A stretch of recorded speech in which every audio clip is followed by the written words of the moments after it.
மத்தியில காங்கிரஸ் ஆட்சி இருக்கும் போது திமுகவை சேர்ந்தவர் அமைச்சராக வருவார்.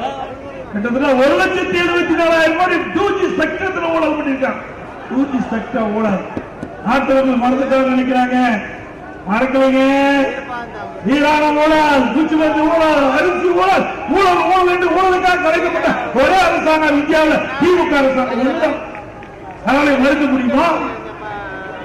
அப்படிப்பட்ட அரசாங்கம், அப்படிப்பட்ட அந்த கட்சி இருக்கிற தலைவர் எங்களை பார்த்து கிண்டல் அடிக்கிறார். எடப்பாடி பழனிசாமி, நீங்க கட்சி காப்பாத்தாங்க. எங்க கட்சியை நாங்க காப்பாத்திக்கிறோம், உங்க கட்சியை காப்பாத்துறதுக்கு வழி பாருங்க. ஏன்னா நாம சொல்லல. திரு ஸ்டாலின் பொதுக்குழு, திமுக பொதுக்குழு கூட்டம் நடந்தது. அந்த பொதுக்குழு கூட்டத்தில் ஸ்டாலின் பேசுறார். அந்த கட்சி நிர்வாகிட்ட, நான் இரவில் கண்மூடி காலையில் கண்டுபிடிக்கின்ற பொழுது அச்சத்தில் கண்டுபிடிக்கின்றேன். எங்களுடைய நிர்வாகி என்ன செய்கிறாரோ என்று அச்சத்தில் கண்டுபிடிக்கிறார் சொன்ன முதலமைச்சர் பார்த்து போகணும். அப்படின்னா உங்க கட்சியிலேயே விழுந்திருக்குதுல்ல, உங்க கட்சிக்காரங்க என்ன பயப்படல? எங்க கட்சியில ஒற்றுமை இருக்கின்றது, பலம் இருக்கின்றது. ஏன்னா இங்க தொண்டை ஆகிறான், தொண்டன் பதவிக்கு வரான். உங்களுக்கு அப்பா அடையாளத்துல வர்றீங்க, உங்களுக்கு எங்களுக்கு வந்தான் வித்தியாசம். எங்க கட்சிய உடைக்க பார்த்த, ஆட்சி கவுக்க பார்த்த, ஒன்னும் நடக்கல, ஒன்னும் நடக்கல. நடந்ததா?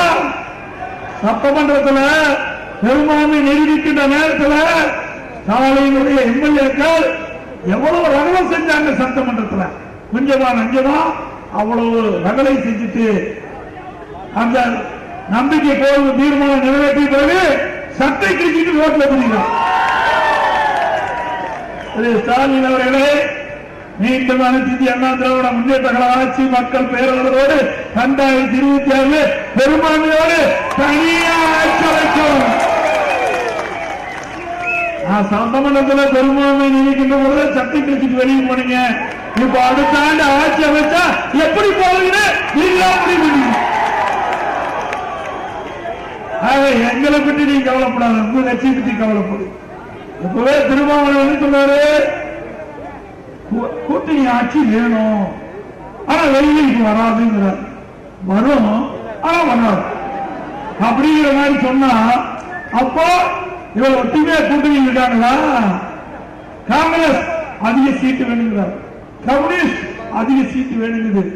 ஆக கூட்டணியில் ஒரு குழப்பம் ஆரம்பிச்சுட்டு மக்கள் செல்வாக்கு திமுக இழக்கின்ற போது அதையெல்லாம் வேடிக்கை போகிறாங்க கூட்டணி கட்சி தலைவர்கள். ஆகவே வருகின்ற சட்டமன்ற தேர்தலில் திமுக தலைமையில் அமைக்கப்படுகின்ற கூட்டணி கட்சி எல்லாம் கடுமையான நெருக்கடி கொடுக்க போறாங்க. அதுல பல கட்சி வெளிவந்தாலும் வரும். 2026 சட்டமன்ற தேர்தலிலே குடும்ப ஆட்சிக்கு முடிவு கட்டுகின்ற தேர்தலாக இருக்க வேண்டும். குடும்ப ஆட்சிக்கு முடிவு கட்டுகின்ற தேர்தல். தமிழகத்திலே மாண்பு அம்மாவை ஆட்சியை அமைப்போம். தமிழகத்தில் மாண்பு அம்மாவுடைய அரசை அமைப்போம். அது மட்டுமல்ல, மக்களை காப்போம், தமிழகத்தை மீட்போம். மக்களை, தமிழகத்தை, மக்களை, தமிழகத்தை, மக்களை, தமிழகத்தை. பாய் பாய் ஸ்டாலின். நன்றி, வணக்கம்.